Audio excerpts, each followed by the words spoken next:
네, 오늘 말씀은 하나님의 통치, 교회, 예수 그리스도라는 말씀을 가지고 말씀을 전하겠습니다. 우리 지난주는 큰 성 바벨론 그 멸망과 거룩한 성도라는 말씀을 통해서 큰 성 바벨론의 그 웅장함과 위대함이 결국에는 하루아침 1시간 만에 무너져버리고 막을 내리는 모습을 우리가 살펴봤습니다. 그래서 그 무너져 내리는 모습을 보는 왕과 상인과 선원들의 모습을 보았습니다. 그들을 어떻게 하죠? 울고 그리고 서서 울며 통곡하며 정말로 모든 걸 잃어버린 상태로 서 있는 걸 볼 수 있습니다. 여러분, 세상의 것들은요 다 무너집니다. 돈도 사라지고요. 그리고 여러분의 가지는 모든 것들은요 다 사라지고 맙니다. 왜냐하면 유한한 것이기 때문에 그렇습니다. 유한한 것은 반드시 사라집니다.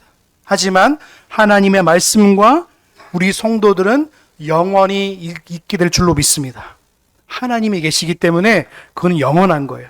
성도들은 하나님의 공의로운 심판과 신원하심을 통해서 삼위 하나님을 예배하고 찬송하는 모습을 통해서 저희 지난주 모습을 살펴봤습니다. 여러분, 우리 역사를 이해하기 위해서는 세 가지 열쇠가 필요하다고 합니다. 첫 번째 열쇠가 뭐냐면 당시 헤겔이라는 사람은 어떻게 말하냐면 정신의 자기 전개가 역사를 해결하는 열쇠라고 생각했고, 또 마르크스는 공산주의 마르크스는 계급투쟁이 그 역사를 주관하고 해석할 수 있는 열쇠라 믿었고, 다원주의자들은 적자 생존이라고 말했습니다. 그런데 성경은 다른 대답을 줍니다. 요한계시록 19장은 역사를 이해하는 핵심 세 가지 축을 한 장에 담고 있습니다. 첫 번째 축이 뭐냐면 하나님의 통치입니다.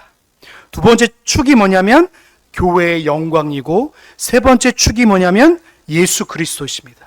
이 세 가지는요 영원하고 변하지 않고 하나님 나라와 영원속하는 것입니다. 그래서 이걸 통해서 하나님의 통치가 무엇이고 또 교회는 무엇이고 예수 그리스도가 어떤 분인지를 우리가 말씀을 통해 살펴보고자 합니다. 우리 1절부터 5절까지 한번 같이 읽어보겠습니다. 같이 읽겠습니다. 시작.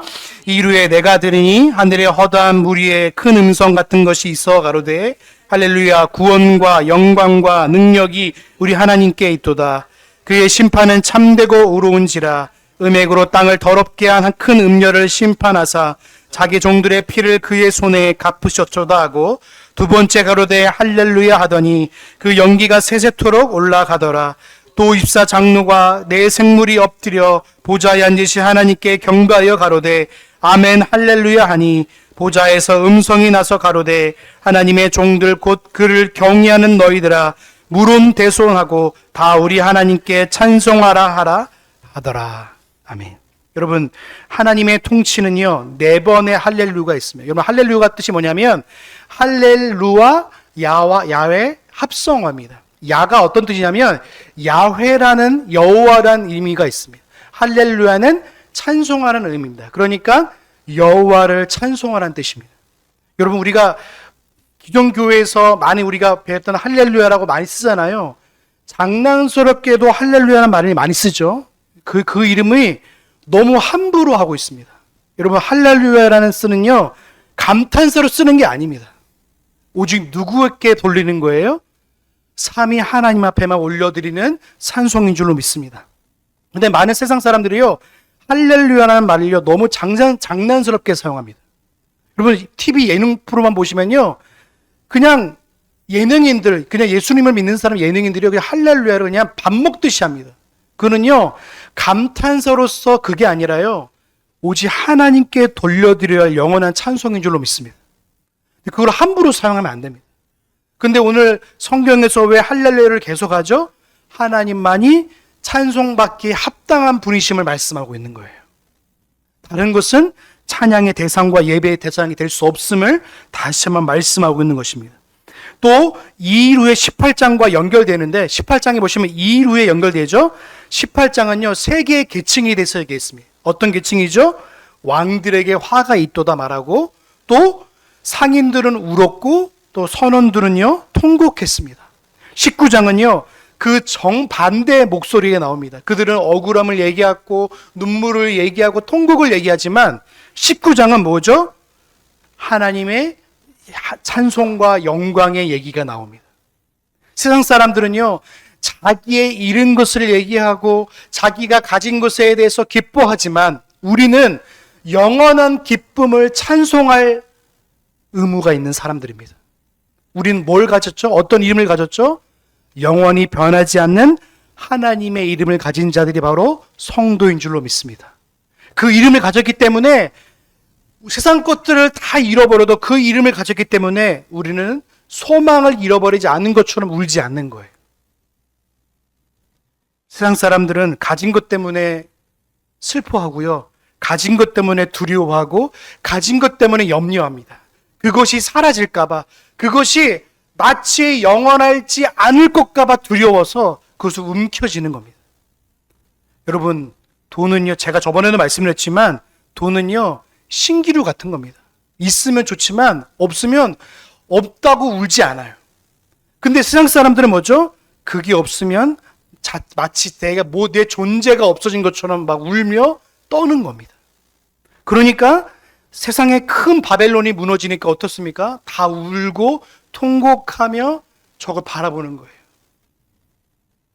우리가 바라볼 대상은 오직 할렐루 합당한, 찬송받기 합당한 주님인 줄로 믿습니다. 여러분, 이 단어는요, 신약 성경에 유일하게 19장에만 있는 단어입니다. 오직 할렐루야. 4번이나 등장한다는 말입니까? 1절, 3절, 4절, 6절에 등장합니다. 여러분, 구약의 시편에서 반복되는 이 찬양은요, 신약에서 단 한 장 역사에 완성된 장면에서 울려 퍼지고 있습니다. 이게 뭡니까? 숫자 4는 뭘 의미하냐면 세계 전체를 상징합니다. 온 세계 만물이 다 누구를 찬송하고 있습니까? 하나님을 찬송하고 있는 거예요.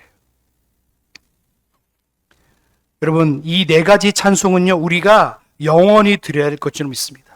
우리가 1절과 2절을 보시면 그의 심판이 어떻다고 말하고 있죠? 보시면 1절에 보시면 하나님의 심판이 참되고 의롭다로, 2절에 보시면 참되고 의롭다로 말했습니다. 여러분, 하나님의 심판은 어떻다고요? 참되고 의롭습니다. 이 참되란 말은요, 알레데라는 진리, 진실한 뜻이 있습니다. 하나님의 심판은 참되단 말은 하나님 진리이십니다. 하나님은 참되십니다 라는 뜻을 가지고 있고, 의롭단 말은요, 하나님만이 모든 것의 심판의 주관자이심을 말씀하고 있는 거예요. 그 음행으로 땅을 더럽게 한 큰 음녀 바벨론을 향해서 지금 심판의 손을 지금 드시는 거예요. 이거는요, 하나님의 심판은 참되고 하나님의 심판은 진리에 근거하고 있고 하나님의 심판은 공의에 근거하고 있기 때문이라는 걸 말씀하고 있는 거예요. 그리고 하나님의 심판은 순교자의 피의 갚으심에 있다고 말하는 거예요. 하나님의 심판은 3가지의 의미가 있죠. 첫 번째는 진리에 해당되는 거고, 두 번째는 공의에 의한 거고, 세 번째는 순교자의 피로 말미암아 그 심판이 진행되고 있는 것을 볼 수 있습니다. 그래서 3절에 보시면 두 번째 할렐루야 하니라 하면서 그 연기가 어떻게 한다고 그랬죠? 올라가도록 말하고 있어요. 여러분, 셋의 연기가 오른다는 말은 뭐냐면 그 심판이 심판의 최종성을 선포하는 거예요. 바벨론의 멸망은 일시적인 사건이 아니라 하나님의 통치 가운데 이루어진 사건임을 지금 말씀하고 있는 겁니다. 그리고 4절에 보시면 24장로들과 내생물들이 어떻게 말하고 있죠? 아멘, 할렐루야. 아멘이라는 뜻이 뭐라고 있죠? 그렇습니다. 그렇게 하기 원합니다. 그렇게 되기 소망합니다. 라는 단어에 포함되어 있는 거예요. 그러니까 내가 그렇습니다. 그렇게 되기 원합니다. 라는 하나님 앞에, 주님 앞에 그 찬송 앞에 그렇습니다라고 성도가 대답하는 거예요. 여러분, 하나님의 주권적 통치 안에 우리는 아멘으로 화답할 수 없는 거예요. 아멘으로 밖에 화답할 수가 없는 거예요. 당연히 그렇습니다. 그렇게 될 것입니다라고 말하는 겁니다. 또 5절에 보시면 뭐라고 되어 있냐면 보좌의 음성이 나다고 있죠. 이 보좌의 음성은 뭐냐면 하나님의 종들을 그를 경외하는 너희들아 어떻게 말하냐, 물론 대수하고 어떻게 하라고요? 하나님을 찬송하라고 말하고 있습니다. 여러분, 하나님은 찬송받기 합당합니다. 어떤 찬송이죠? 하나님의 통치를 찬송하는 거예요. 하나님의 다스리심을 찬송하고 하나님의 심판을 찬송하고 하나님의 공의로우심을 찬송하는 것입니다. 자, 6절부터 10절까지 우리 한번 같이 보겠습니다. 시작. 또 내가 들으니 허다한 무리의 음성과 같고 많은 물소리 같고 큰 내성도 같아서 가로되 할렐루야 주 우리 하나님 곧 전능하신 이가 통치하시는도다. 우리가 즐거워하고 크게 기뻐하여 그에게 영광을 돌리세. 어린 양의 혼인 기약이 이르렀고 그 아내가 예비하였으니 곧게 하셨은즉 이 세포는 성도들의 옳은 행실이로다 하더라. 천사가 내게 말하기를 기록하라. 우린 잔치에 청함을 입은 자들이 복이 있도다. 또 내게 말하되 이것은 하나님의 참되신 말씀이라 하기로 내가 그 발 앞에 엎드려 경배하려 하니 그가 나더러 말하기를 나는 너와 및 예수의 증거를 받은 내 형제들과 같이 된 종이니 삼가 그리하지 말고 오직 하나님께 경배하라. 예수의 증거는 대언의 영이라 하더라. 아멘. 여러분 앞에서 하나님의 이름을 찬송했죠. 통치를 찬송한 거예요. 자, 그렇다면 오늘 보시면 6절에 보면 허다한 무리가 나와 있죠. 이 허다한 무리는 뭐냐면 성도들을 말하고 있습니다. 뭐라고요? 성도들입니다. 성도들. 그리고 많은 물소리가 뭐냐면 하나님이 창조한 피조 세계의 모든 것들이. 그리고 6절의 후반부에 보시면 뭐라 뇌성 같아서 이면 하나님의 음성입니다. 그러니까 성도들과 그리고 우주에 많은 모든 피조 세계들과 하나님의 음성이 누구를 찬송하고 있습니까? 하나님을 찬송하고 있어요. 하나님을 찬송하라. 주 우리 하나님은 어떤 분이시라고요? 전능하신이라고 말씀하고 있습니다. 하나님은 못하실 일이 없는 하나님인 줄로 믿습니다.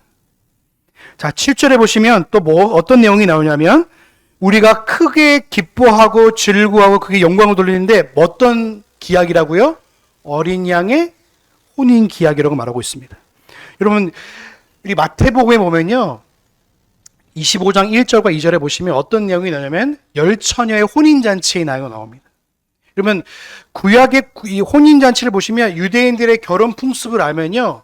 이것들을 더 우리가 와닿을 수 있는데 우리는 예를 들어서 약혼이 별로 없습니다. 요즘에는. 그렇죠? 요즘엔 다 결혼 문화라 해서 그냥 결혼하면 상가 이제 예를 들어서 장인 장모를 만나고 우리가 결혼을 어떻게 하고 이제 상견례를 하잖아요. 근데 우리가 이 유대인의 결혼 풍습을 보시면 정혼과 결혼이 있습니다. 정혼과 결혼. 정혼은요, 약 1년 정도의 시간이 있어요. 정혼은 1년에서 1년 6개월까지 가기도 하고, 결혼은 정혼 기간을 마치고 나서야 결혼 관계에 오는 거예요. 근데 그 과정이 참 귀한 게 뭐냐면, 우리가 요한복음도 그렇고, 마태복음 4복음서에 보면, 예수님의 어머니와 아버지가 마리아와 요셉이잖아요. 그 마리아와 요셉은요, 정혼 관계에 있는 자입니다. 정혼 관계에 있는 자는요, 육체적 관계를 맺을 수가 없습니다. 만약 육체적 관계를 맺으면 그 정혼 관계는 깨어진 것과 똑같고 그 모든 것들은요, 그 파혼과 똑같은 거예요. 그러니까 정혼 관계를 통해서 처음에 신랑이 신부 집에 가서 지창금을 가지고 갑니다. 그러니까 지창금을 가지고 가서 신부 아버지에게 지창금을 줍니다. 값을 치르고요. 그리고 이 신랑과 신부는요, 신랑이 따라주는 포도주를 이 신부에게 건네줍니다. 그럼 신부가 그거를 마시지 않으면 이 혼인관계는 성립되지 않습니다. 포도주를 마시고 일주일간 정혼잔치를 베풉니다. 그리고 정혼잔치를 베풀고 나서 이 신랑은 신부에게 이 정혼에 약속한 예물을 신부에게 줍니다. 그리고 나서 이렇게 약속합니다. 내가 1년 후에 당신을 데리러 오겠습니다.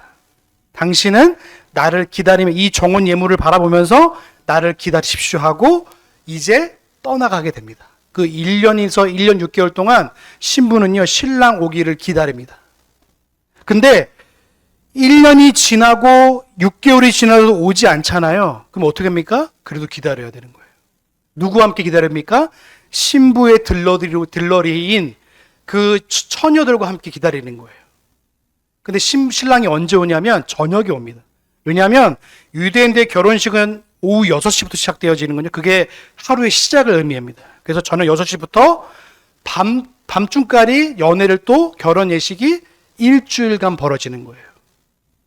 그 이 신랑의 아버지가 언제 이 지창금을 가지고 이제 가져와서 이 신랑과 함께 아내와 함께 살 집을 짓기 시작하는 거예요. 집을 다 짓고 나서 이제 신랑이 어떻게 합니까? 이제 준비가 됐으니 아내를 데리러 오라고 하는 거예요. 근데 아내를 데리러 가는데 언제 올지 모르잖아요. 그렇죠? 언제 올지 모르니까 신부와 그 신부 들러리들은, 처녀들은요, 계속 준비하는 거예요. 누구를 기다리는 거예요?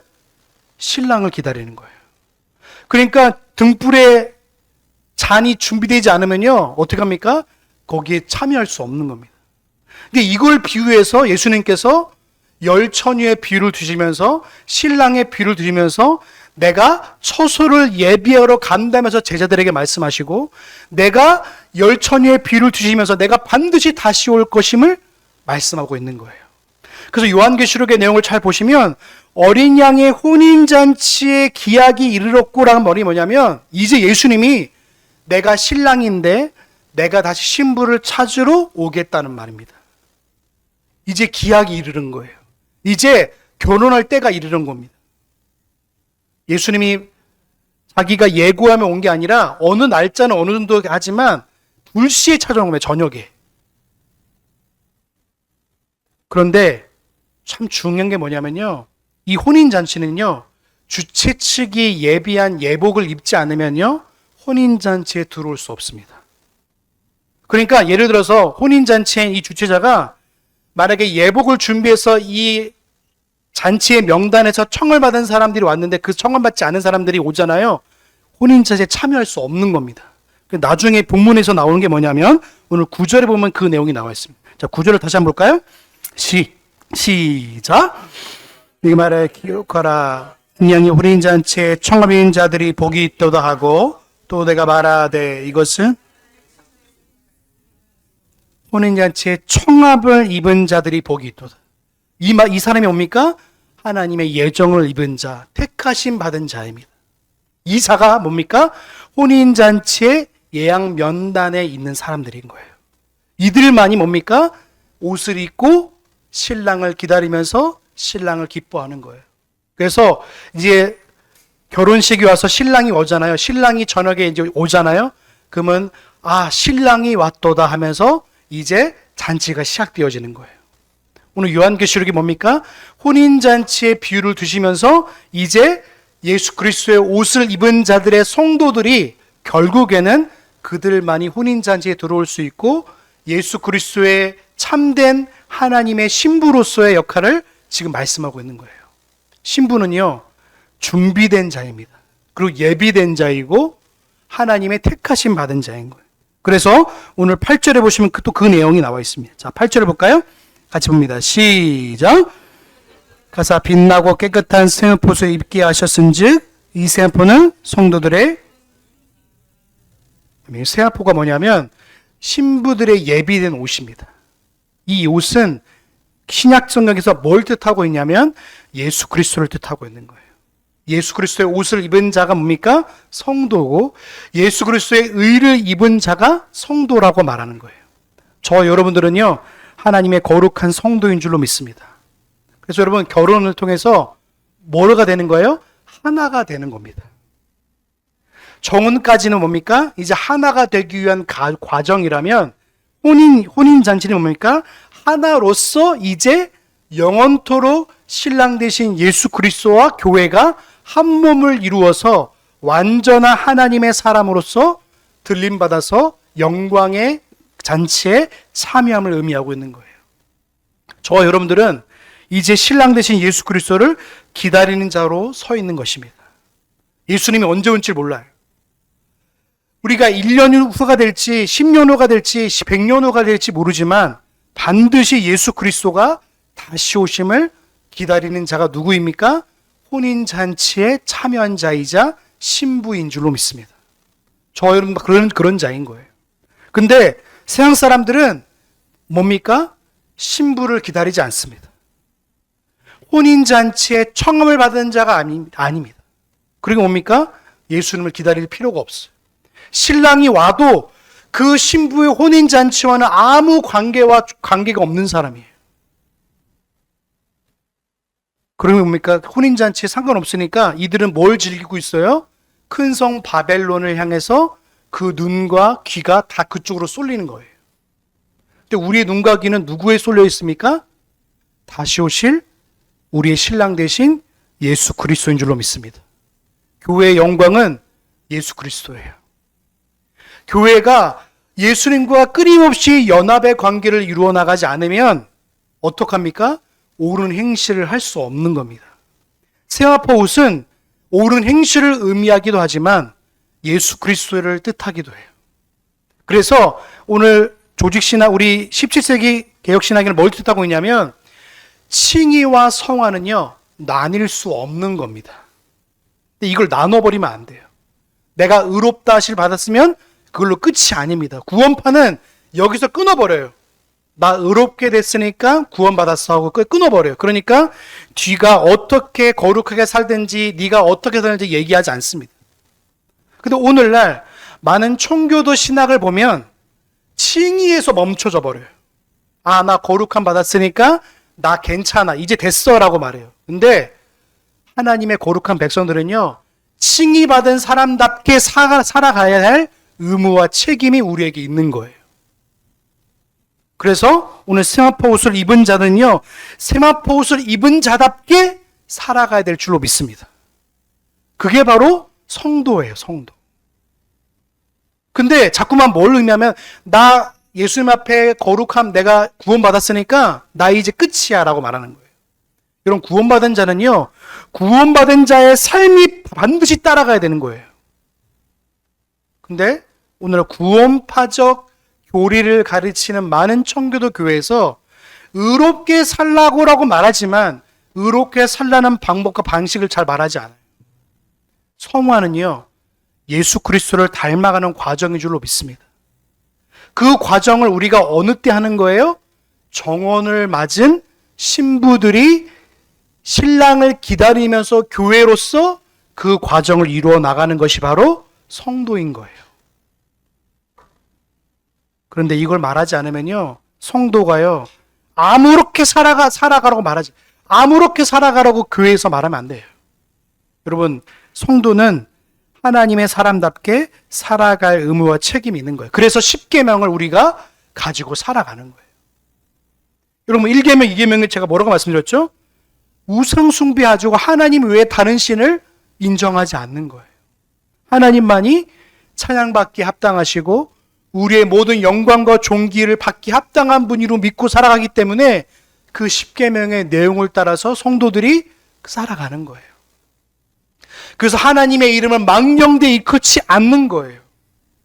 그래서 할렐루야라고 말하는 그런 것들의 앞에 서서 그 이름 앞에 하나님의 이름 앞에만 할렐루야를 붙이는 것이지 내가 상황에 따라서 할렐루야를 붙이지 않는 거예요. 하나님의 이름을 함부로 사용하지 않길 주님의 이름으로 권면합니다. 함부로 사용하지 마세요. 주님의 이름을 함부로 사용하는 자들에게 죄 없다 하지 않는다고 말하고 있는 거예요.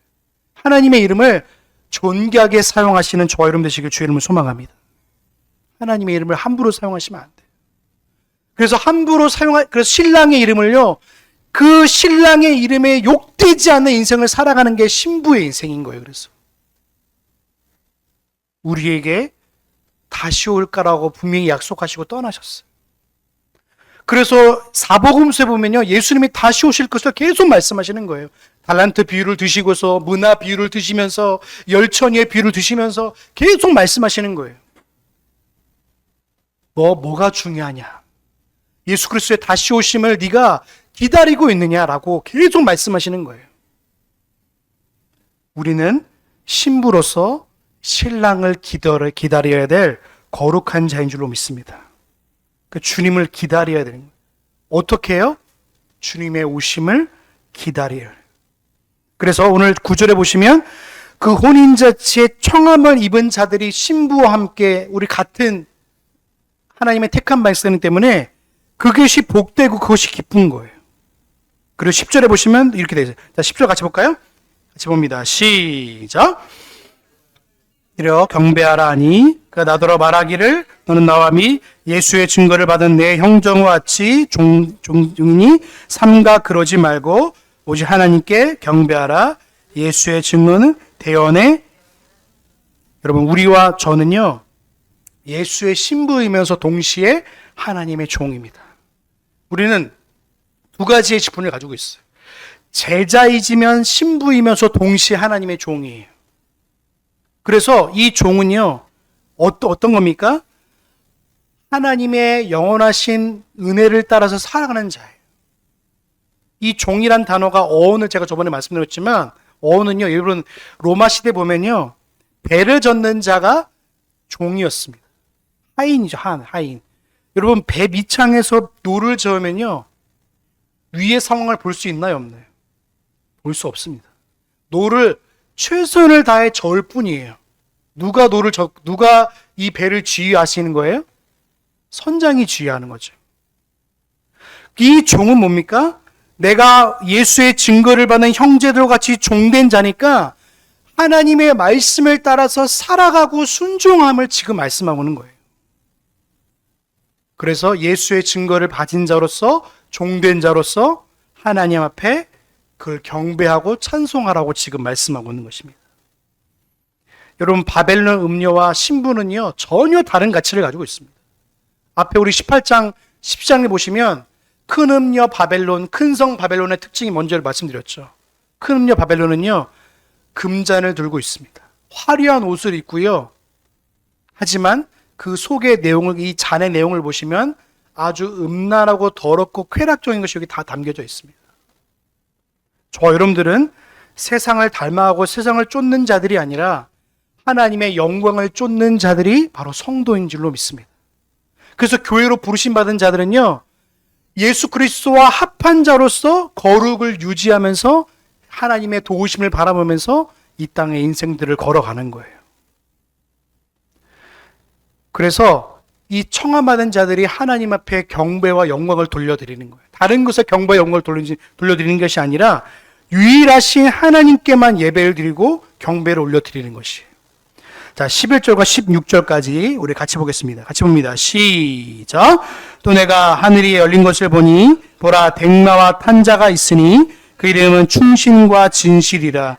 그가 공의로운 심판하며 싸우더라. 그 눈이 불꽃 같고 그 머리에 많은 면류관이 있고 또 이름 쓴 것이 하나가 있으니 자기밖에 아는 자가 없고 또 그가 피 뿌린 옷을 입었는데 그 이름은 하나님의 말씀이라 칭하더라. 하늘에 있는 군대들이 희고 깨끗한 세마포를 입고 구매를 타고 그를 따르더라. 그 입에서 이한검이 나오니 그곳으로 만국을 치겠고 친히 저희를 철창으로 다스리며 또 친히 하나님이 곧 전능하신 이의 맹렬한 진노의 포도주를 틀을 밟겠고 그 옷과 그 다리에 이름 쓴 것이 있으니 만왕의 왕이요 만주의 주라 하였더라. 아멘. 여러분, 백마탄 자는 이만인가요? 아니죠. 예수 그리스도이십니다. 이단들은 자꾸만 자기 교주들이 백마탄자라고 말하는. 그러니까 여러분, 이만희 거기 교회 가보시면요, 백마탄자에 누가 앉아 있냐면 이만희가 실제로 타고 있습니다. 예수 그리스도란 말이에요. 그리고 거짓말을 하는데 어떻게 말하는지 아세요? 이 거짓말은 진리를 위한 거짓말이라 말해요. 거짓말을 스스럼 없이 말합니다. 그 기존교회를 바벨론이라 말하고 있고 그래요. 그러니까 우리가 꼭 기억할 게 뭐냐면 백마탄자는요, 누구가 될 수 없습니다. 오직 예수 그리스도만이 백마탄자인 줄로 믿습니다. 자, 그분의 이름이 뭐라고 되어 있냐면 충신과 진실로 되어 있어요. 여러분, 충신이 무슨 뜻이냐면 피스토스입니다. 많이 들어보셨죠? 피스토스, 믿음입니다. 믿음. 여러분, 우리가 교회로 부르심 받은 자들 죽도록 충성하라. 이 충성이라는 히브리 말, 헬러 말이 뭐냐면 피스토스입니다. 우리가 교회로서 끝까지 가져갈 게 뭐냐면 예수 그리스도에 대한 믿음인 줄로 믿습니다. 그게 바로 충성이에요. 근데 오늘 예수님의 이름이 뭐라고요? 믿음이에요. 믿음의 주요 온전케 하신 예수를 바라보자. 우리의 믿음의 주인이 누구라고요? 예수 그리스도예요. 그 예수님의 이름이 또 어떤 게 진실, 알레데이아, 진리란 뜻이 있습니다. 예수님의 이름은 믿음이자 진리입니다. 예수의 이름 말고는 믿음이 대상이 될 수 없고 예수님의 이름 말고는 진리가 될 수 없는 겁니다. 저도 진리가 될 수 없어요. 여러분도 마찬가지고 오직 주님의 이름만이 믿음이시요 진리이신 줄로 믿습니다. 백마를 타신 주님의 이름이 바로 믿음의 주요 진리의 이름을 가진 예수 그리스도이세요. 그분이 어떡합니까? 공의로 심판하며 싸우시는데 이건 싸움이 될 수 없는 겁니다. 이 싸움은요 일방적 승리입니다. 뭐라고요? 일방적 승리예요. 이거는 아메겟돈 전쟁이라고 제가 저번에 말씀드렸지만 그거는요 전쟁이라는 이름을 가지고 있지만 일방적인 겁니다. 누구의 일방적인 승리죠? 예수 그리스도의 일방적인 승리예요. 싸움이 될 수 없는 겁니다. 하나님과 사단은요 싸움의 대상이 될 수 없어요. 근데 많은 이방 종교들은요 신과 사단을 자꾸 대립의 관계로 놓아요. 근데 요한계시록은 분명히 말합니다. 승리의 주인은 예수 그리스도. 그 예수 그리스도를 따라가는 성도는 이미 승리를 얻은 자라고 말하는 거예요. 그래서 그의 눈은 어떻게 되고 있죠? 불꽃 같고, 이게 어디서 많이 본 장면이죠? 요한계시록 1장에 보시는 장면에 나와요. 예수님은요 발에 주석을 가진 분이시고 눈이 불꽃 같은 분이셔서 성자 하나님에 대한 모습을 이렇게 묘사하고 있는 것입니다. 여러분 그 불꽃 같은 눈의 완전한 통찰과 심판의 능력을 뜻하고 계시는 겁니다. 이거는요 인간의 어떤 숨김도 그 눈을 피할 수 없는 것입니다. 그리고 많은 면류관을 뜻하고 있죠. 이게 뭐냐면 완전한 왕권을 표징하고 있는 것입니다. 짐승은요 요한계시록 13장 1절에 보시면 면류관을 썼지만 예수님의 면류관은 이 비교 자체가 불가능한 겁니다. 만왕의 왕이시요 만주의 주신 예수님만이 그 모든 면류관의 주인인 줄로 믿습니다. 그 때문에 가짜 면류관을 쓴 이 바벨론의 음녀와 적그리스도는요 반드시 망하게 될 것입니다. 자, 그리고 12장의 후문부에 보시면 그 이름 쓴 것이 하나가 있으니 자그밖에 아는 자가 없다고 말씀하시면서 13절과 14절에 보시면 그 피 뿌린 옷이 있죠. 피 뿌린 옷이 뭡니까? 성도들을 위해서 피 뿌린 옷이라고 말하는 거예요. 십자가의 보혈이에요. 이게 우리의 주님이심을 분명히 뜻하고 있죠. 그리고 뭡니까? 하나님의 말씀이라 칭하시더라. 요한복음 1장에 있는 말씀입니다. 그가 하나님과 함께 계셨으니 그가 하나님의 말씀이시더라. 주님의 말씀이신 예수 그리스도심을. 그렇다고 제가 오늘 말씀드렸죠. 예수님이 하나님보다 낮습니까? 높습니까? 동일한 분이셔요. 이거 잊어버리시면 안 되십니다. 동일 본질이셔요. 예수님도 하나님도 성자 하나님도 동일한 하나님이신 거예요. 이게 만약에 예수님이 하나님보다 못한 존재이면 이거는 하나님의 삼위일체론을 깨버리자 동시에 이단이 되는 거예요. 오직 예수 그리스도만이 하나님이시지만 동시에 성자 하나님과 성령 하나님과 동시에 그 모든 사역을 지금 하고 계심을 말씀하고 있는 거예요. 자, 그분이 14절에 보시면 하늘의 군대에서 희고 깨끗한 세마포를 입고 백마를 타고 그를 따르더라 이렇게 말하고 있습니다. 주님의 거룩하심을 지금 따라가고 있다는 거예요. 여러분 모든 심판의 도구가 뭐냐면 따라볼까요? 심판의 도구는 말씀입니다. 여러분 교회는요 세상의 칼로 싸우는 사람들이 아니라 말씀의 검으로 싸우는 사람들인 줄로 믿습니다. 예배소 6장에서 나오는 말씀이에요. 성도들의 유일한 유기는 뭡니까? 성령의 검인 말씀밖에 없는 거예요. 그래서 말씀을 가까이 하셔야 돼요. 여러분의 무기는 말씀밖에 없어요. 세상은요 세상의 칼은 뭡니까? 권력과 물질과 능력이라는 칼을 들고 서지만 성도들은요 말씀의 검을 들고 서는 사람들이에요.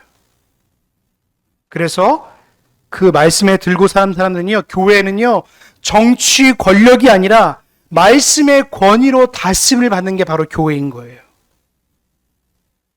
그리고 16절에 보시면 그 다리와 옷에 어떤 이름이 써져 있죠? 만왕의 왕이시요 만주의 주시요.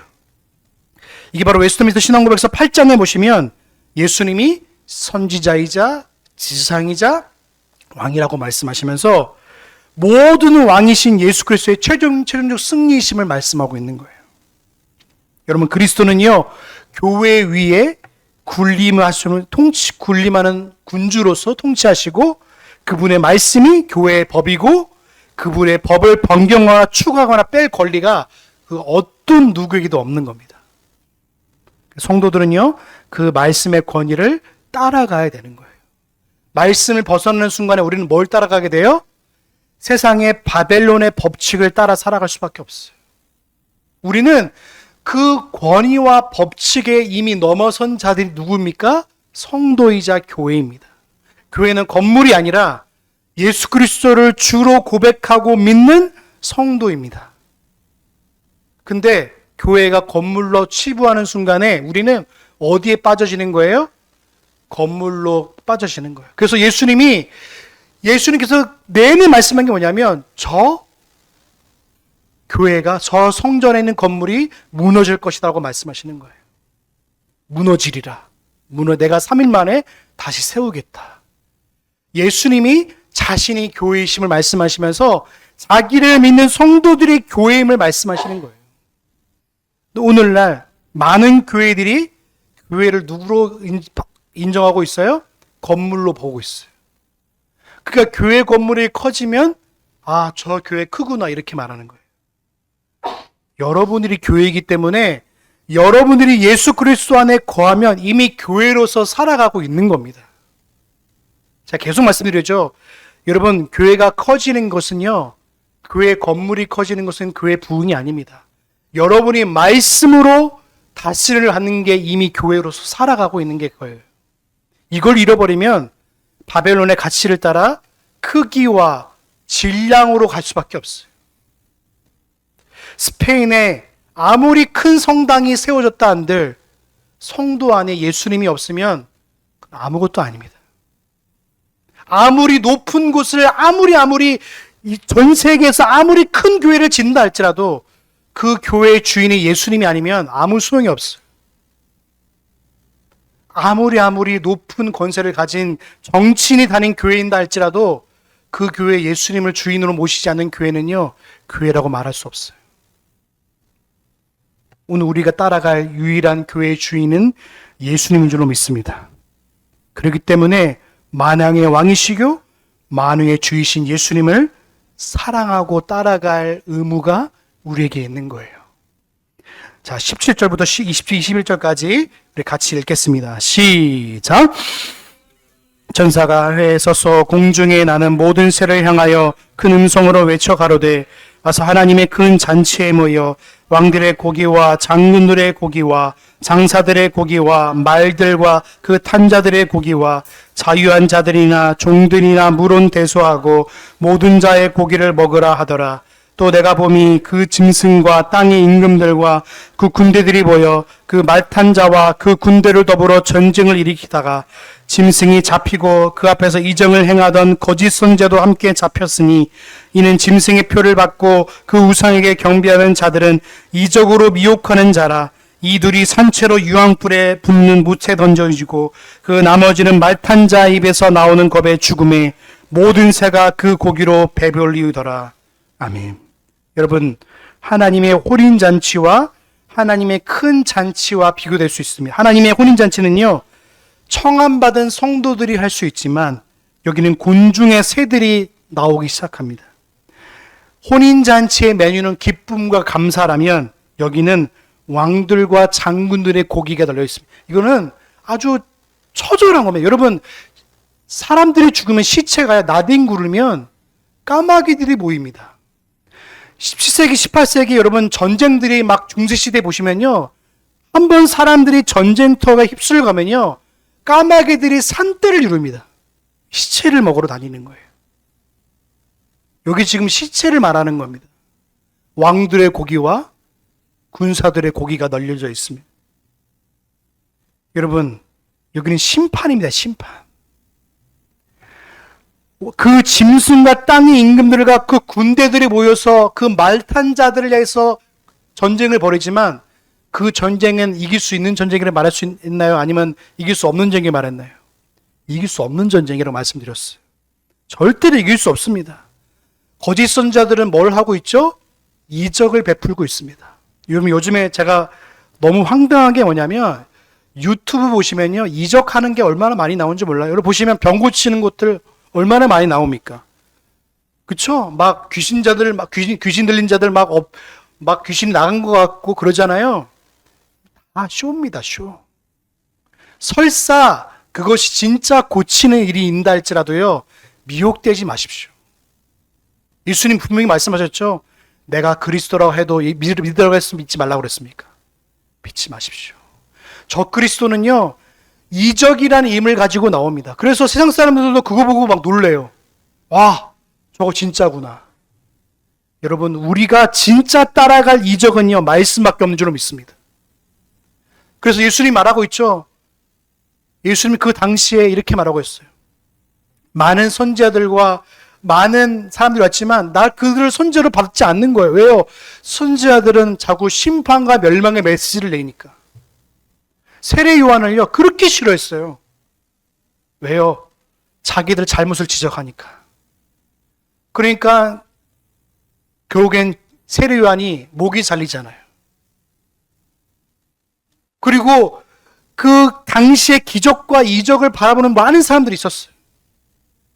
서기관과 바리새인들이 예수님 보고 이렇게 말했어요. 당신이 이적을 하면 내가 믿겠다고. 그러니까 예수님 뭐라고 말씀하세요? 요나의 표적 외에는 내가 너에게 보여줄 것이 없다고 말씀하세요. 예수님께서 베푸신 표적은요, 누굴 바라보게 하시는 거예요? 예수 그리스도를. 예수님이 내가 하나님의 어린 양으로 왔다는 구원자의 심을 발견케 하기 위한 이적과 표적이지, 이적과 표적을 위한 표적이 아닌 겁니다. 근데 많은 사람들이 이적과 표적을 향해서 그것이 나타나면 교회이고 나타나지 않으면 교회가 아니라고 말하고 있어요. 그래서 초대교회를 말하면서 초대교회는 이런 기적도 벌어지는데 왜 기존 교회는 이런 이적이 벌어지지 않습니다고 우리에게 질문하는 거예요.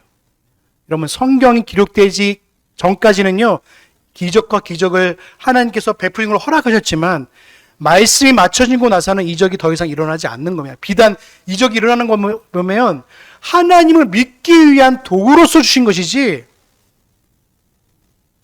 이 이적은 이적을 위한 이적이 아닌 거예요. 그래서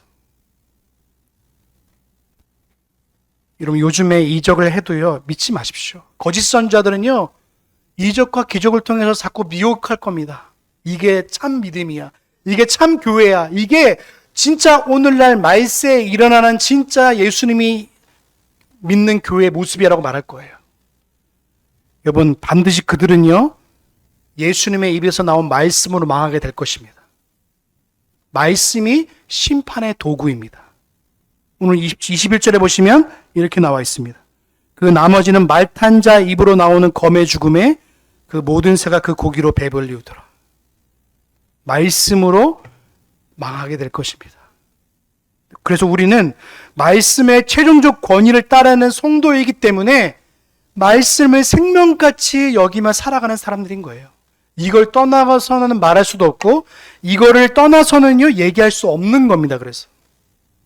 그런데 많은 사람들이 이걸 떠나서 얘기하기 시작하는 거예요. 말씀을 떠나서 얘기하고, 말씀을 떠나서 정치를 얘기하고, 말씀을 떠나서 자꾸 다른 걸 얘기하기 때문에 교회의 분란과 여러 가지 일들이 일어나는 거예요. 교회는요, 하나님의 통치와 교회의 영광과 예수 그리스도만 얘기하셔야 되는 겁니다. 교회의 영광은 오직 예수님이에요. 우리가 기다릴 승리는 예수님의 완전한 승리를 기다리는 겁니다. 그래서 신부는 예수님의 다시 오심을 끝까지 기다리고 나가는 거예요. 여러분이 죽어서도요, 그 광경을 보시게 될 거예요. 천사들과 함께 예수님이 이 마지막 때에 예수님이 재림하실 것을요, 여러분들 보게 되실 거예요. 여러분의 개인적 종말을 맞이하시든 아니면 우주적 종말을 맞이하든 간에 반드시 보게 될 겁니다. 그러면 여러분 믿지 않는 자들에게 어떻게 됩니까? 예수님이 구원자이심을 말씀하시고 복음을 전해야 되는 겁니다. 교회는요, 이적을 베푸는 게 교회가 아닙니다. 어떤 사람들이 이렇게 말해요. 교회가 사회복지 단체인 줄 알아요. 교회는 사회복지 단체가 아닙니다, 여러분. 어떤 목사님들이 이렇게 말하는 걸 제가 너무 충격적이에요. 교회는 고아와 가부를 위해 존재한다고. 교회는 고아와 가부를 존재하는 게 아니라 택함받은 성도들이 모인 게 교회입니다. 그들이 고와 갑으로 왜 언급하셨냐면 그들이 하나님의 도우심을 따라 거룩함을 입어낸 성도들이 그들을 돌보라고 말한 거지 그들이 주체가 아닌 거예요. 그래서 꼭 기억하십시오. 교회는 신부들의 모임이자 신랑을 기다리는 모임인 거예요. 그래서 한 주간도 예수 그리스도의 다시 오심을 두렵고 떨림으로 기다리는 저와 여러분 되시길 주의 이름으로 소망합니다. 그래서 할렐루야를 날마다 찬양하십시오. 여러분의 감탄사로 찬양하는 게 아니라 하나님의 영원하심을 찬양하고 다스리심을 찬양하십시오. 여러분의 인생 곳곳에서 하나님이 지금도 다스리고 계십니다. 그래서 내 인생의 생사화복 희노애락은 주님으로부터 시작하고 주님으로부터 맞춰지는 거예요. 오후 예배 때 할 것 잠깐 말씀드리자면 모든 것이 다 하나님께 영광으로 귀결되는 거예요. 창조도 구원도 심판도요. 그래서 우리가 태어난 목적도 하나님의 영광이고 교회가 존재하는 것도 하나님의 영광이고 여러분의 죽음조차도 하나님의 영광으로 기속되는 거예요.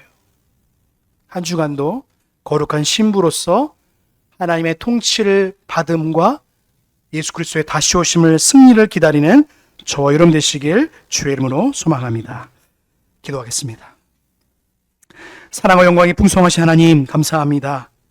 오늘 하나님의 통치와 교회의 영광과 예수 그리스도라는 말씀을 통해 말씀을 나누었습니다. 아버지 하나님, 우리는 연약하여서 하나님의 통치하심을 늘 잊고 살 때가 참 많습니다. 하나님, 내 인생을 다스려 가시는데, 하나님 나를 인도하고 계시는데 그걸 부정하고 살았음을 고백합니다. 하나님, 우리를 인도하여 주셔서 마지막 날 때까지 하나님의 다스리심을 기뻐하고 할렐루야 하게 하여 주시고 교회의 영광이신 예수 그리스도를 날마다 신부로서 기다리며 소망하며 살아갈 수 있도록 인도하여 주시옵소서. 마지막 날까지 예수 그리스도의 다시 오심을 소망하며 살게 하셔서 교회로서 성도로서 이 땅의 거룩함을 잃어버리지 아니하도록 은혜를 더하여 주시옵소서. 감사 영광 올려드리오며 우리의 구원의 소망 되신 예수님의 이름으로 감사하며 기도하옵나이다.